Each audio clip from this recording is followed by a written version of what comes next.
what is human geography?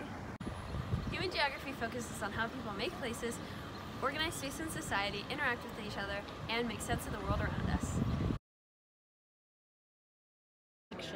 So Caroline, how would you define globalization? Actually, I'm not sure.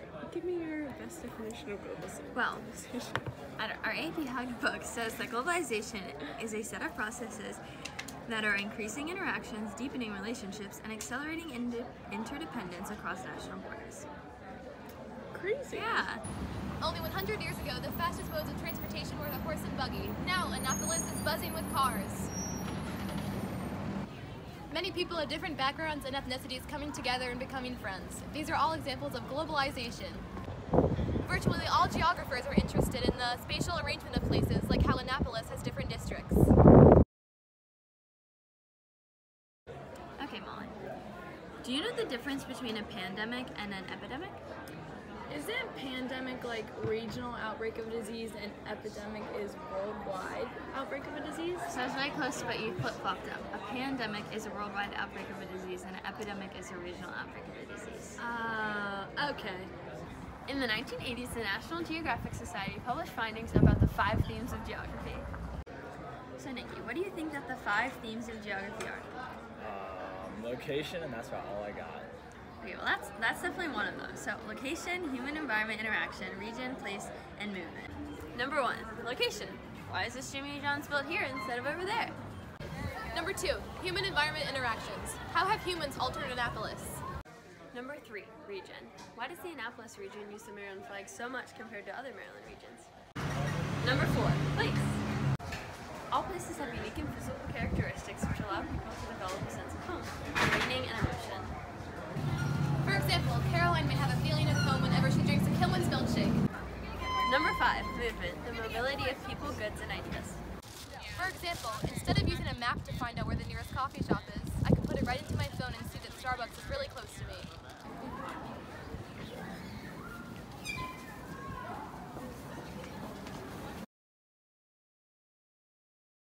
So Laura, you're an AP Hug student. How do you define cultural landscape? Cultural landscape is the visible imprint of human activity on the landscape. That's right.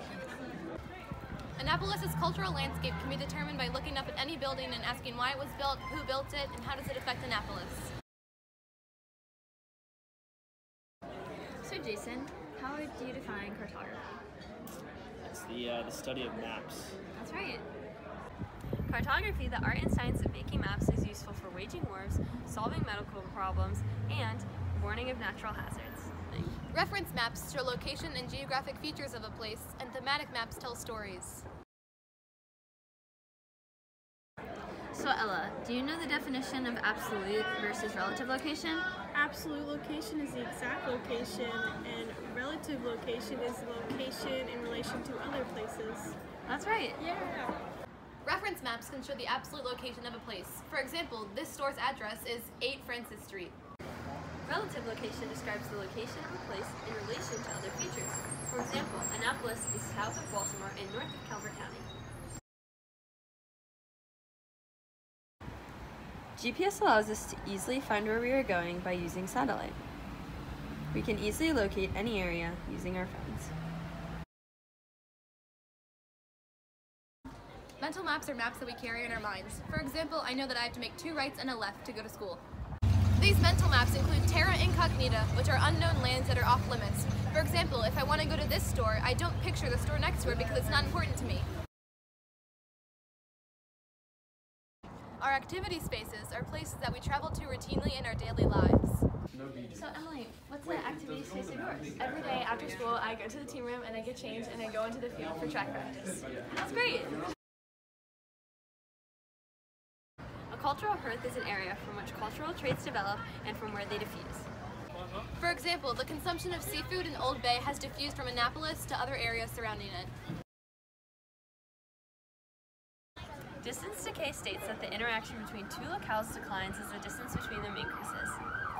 A candy store in downtown burned down several years ago. This disappointed many locals, but most likely did not affect anyone in Delaware or Virginia because they are too far away.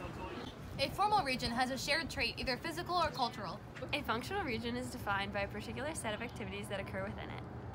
Since Annapolis is the capital of Maryland, it is the political focal point for the state, including many court and state houses. Each person carries perceptual regions in their mind based on their own knowledge. For example, some might think of Annapolis as rich and pretentious and think of seafood, docks, and boats. So, what do you guys think that the definition of culture is?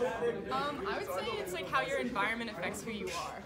I think it's the way a certain group of people lives their life. So y'all were really close. Culture refers not only to the music, literature, and arts of a society, but to all the other features of its way of life. For example, a traditional type of music that is a cultural trait in Mexico is mariachi. Culture refers to all the features in a society's way of life. It is an all-encompassing term that identifies people's lifestyles and values and beliefs.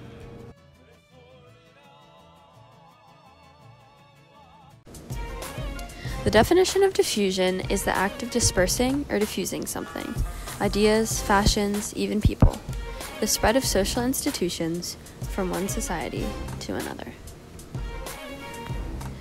Expansion diffusion is an innovation or idea that develops in a hearth and remains strong there while also spreading outward. An example of expansion diffusion is the spread of Islam from Arabic Peninsula to North Africa through Southwest Asia into West Africa. Contagious diffusion is a form of expansion diffusion in which nearly all adjacent individuals and places are affected. The hierarchy of football players, other athletes, and then the contagious diffusion among school-age children that followed helps explain the rapid growth of the Under Armour brand, which had revenues of $200 million in 2004 and $2 billion in 2013. Hierarchical diffusion is the spread of a feature or trend from one key person or node of authority or power to other persons or places. The spread of Under Armour heat gear is a case of hierarchy diffusion, a pattern in which the main channel of diffusion is some segment of those who are susceptible to or already adopting what is being diffused. Stimulus diffusion is the spread of an underlying principle even though a specific characteristic is rejected. Improbable or unattainable ideas that aren't accepted readily, but may slowly have an indirect impact through research promotion or new ways of doing things. An example of stimulus diffusion is McDonald's in India. Hindus believe cows are holy, and in India, evidence of that can be seen everywhere, especially at the menu of McDonald's. In 1996, the first McDonald's restaurant opened, serving vegetable burgers with cheese in Maharajan Max. Relocation diffusion is the actual movement of individuals who have already adopted an idea or innovation and who carry it to a new, perhaps distant location where they proceed to spread it, often through migration.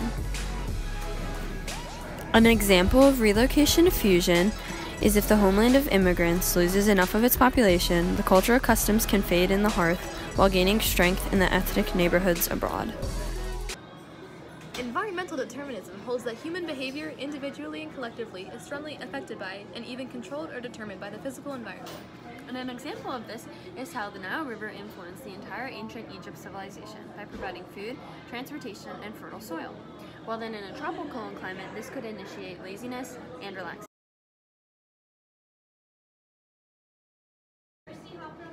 Possibilism are the choices that a society makes that depend on what the members need and what technology is available to them.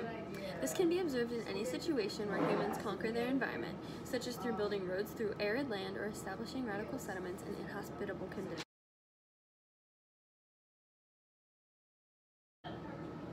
Cultural ecology is an area of inquiry concerned with culture as a system of adaptation to the environment.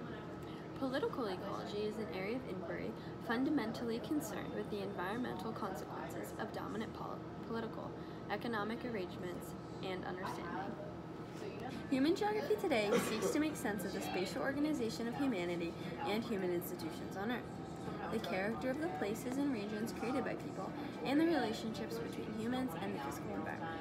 Human geography encompasses many subdisciplinaries, including political geography, economic geography, population geography, and urban geography. Human geography also encompasses cultural geography, which incorporates a concern with cultural traits such as religion, language, and ethnicity.